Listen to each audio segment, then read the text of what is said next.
क्या गुजरात सरकार अब कट्टरपंथ से निपटने के लिए एक बिल्कुल नया मॉडल लेकर आई है, या फिर जैसा कुछ आलोचक कह रहे हैं एसओपी एक खास समुदाय को निशाना बना सकती है? यही बहस इस समय तेज हो गई है। गुजरात स्टेट पुलिस सर्विस के लिए जारी एक एसओपी से द वायर को क्यों मिर्ची लगी? नमस्कार, मेरा नाम है हर्षवर्धन और आप देखना शुरू कर चुके हैं डीएनआई।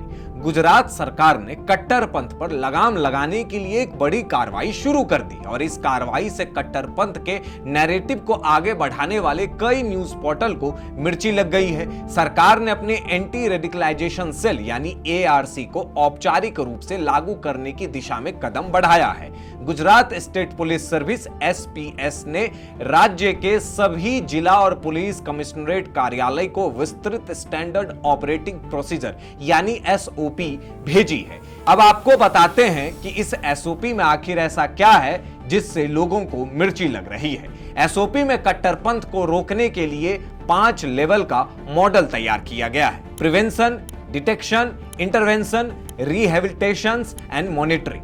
पहले आपको विस्तार में इस 5 लेवल के बारे में बताता हूं, फिर बताऊंगा कि द वायर को इससे मिर्ची क्यों लगी। एसओपी का 5 चरणीय ढांचा। प्रिवेंशन: इस शुरुआती चरण में कट्टरपंथी प्रचार के प्रसार को रोकने के लिए पुलिस इकाइयां social media platform, online forum, messaging apps और संदिग्ध नेटवर्कों की निगरानी कर सकती है। डिटेक्शन: इसके तहत अधिकारियों को किसी व्यक्ति में कट्टरपंथ के व्यवहारिक, वित्तीय और डिजिटल संकेतों की पहचान करनी होती है। इन संकेतों में अचानक दाढ़ी बढ़ाना या नकाब पहनना, बातचीत में बार बार अरबी शब्दों का प्रयोग करना, दोस्तों और परिवार से दूरी बनाना, वैश्विक मुस्लिम घटनाक्रमों पर तीखी प्रतिक्रिया देना, आतंकवादियों का महिमा मंडन करना तथा संघर्ष प्रभावित विदेशी क्षेत्रों की यात्रा के बाद व्यवहार में बदलाव आना शामिल है।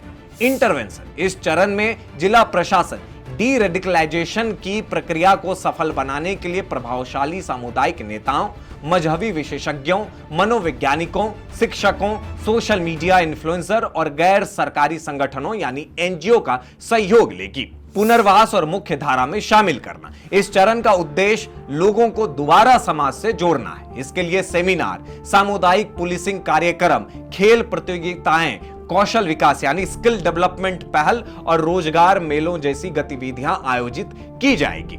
मॉनिटरिंग: इस अंतिम चरण में प्रावधान यह है कि जो लोग डी रेडिकलाइजेशन कार्यक्रम से गुजर चुके हैं उन पर लंबे समय तक निगरानी रखी जाए ताकि वो दोबारा कट्टरपंथ के रास्ते पर ना लौटे। एसओपी के तहत जिला स्तर की एंटी रेडिकलाइजेशन सेल इकाइयों के लिए विस्तृत मासिक रिपोर्टिंग व्यवस्था भी लागू की गई। अब जरा बात करते हैं इस एसओपी से द वायर को मिर्ची क्यों लगी। द वायर ने इसको लेकर एक लेख लिखा। लेख में कहा गया कि गुजरात सरकार जानबूझकर ऐसा कर रही है। उसके मुताबिक दाढ़ी रखना, नकाब पहनना, बार बार अरबी शब्दों का इस्तेमाल करना और इतिकाफ जैसी मजहबी प्रथाओं का पालन करना आम मुस्लिमों को भी संदेह की नजर से देखने का कारण बन सकता है। लेकिन द वायर आपको यह नहीं बताएगा कि एसओपी में कहीं भी ऐसा नहीं कहा गया है कि हर मुसलमान को संदेह की नजर से देखा जाएगा।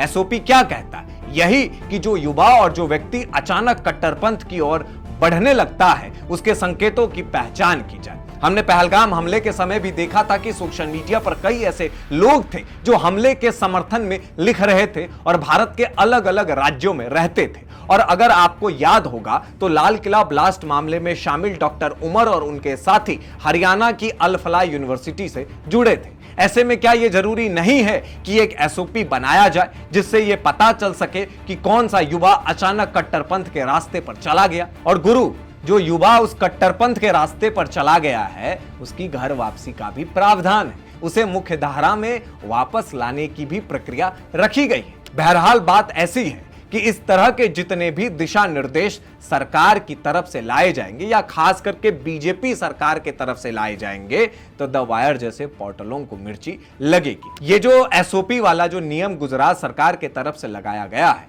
इस पर आपकी क्या प्रतिक्रिया है? हमें कमेंट बॉक्स में जरूर बताएं।